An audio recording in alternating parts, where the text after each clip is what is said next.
Dans un futur proche, la Terre est au bord de l'effondrement environnemental. Les gouvernements ont perdu tout contrôle et la planète semble sur le point de rendre son dernier souffle. Les ressources naturelles se tarissent et un désespoir mondial s'installe. Au milieu de ce chaos, un groupe d'individus est rassemblé par une série d'événements inexplicables.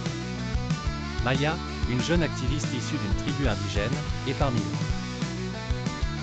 Sa tribu a depuis longtemps prophétisé que Gaïa, la Terre elle-même, choisirait des gardiens pour la défendre quand l'humanité aurait dépassé ses limites.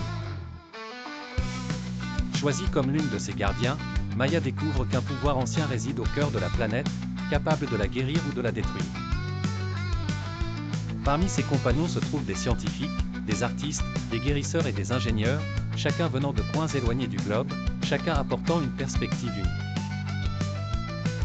Ensemble, ils doivent découvrir comment utiliser ce pouvoir pour restaurer l'équilibre nécessaire à la survie du monde. Les relations tissées entre ces personnages sont aussi des symboles de la diversité mondiale, rendant leur quête plus profonde et enrichissante. Cette histoire puise sa force dans une approche holistique, mélangeant technologie, spiritualité, nature et responsabilité collective. Elle pose des questions pressantes sur le changement climatique, la destruction de la biodiversité et les inégalités mondiales, tout en maintenant une lueur d'espoir. Le récit devient un thriller épique qui s'adresse à la conscience écologique mondiale.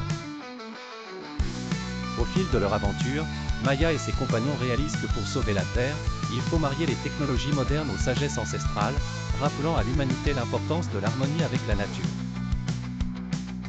Par le mysticisme, l'action et la réflexion écologique, le dernier souffle de Gaïa devient non seulement une histoire captivante mais aussi un cri d'unité face aux défis universels, engageant les lecteurs à réfléchir à leur rôle dans le sort de notre planète.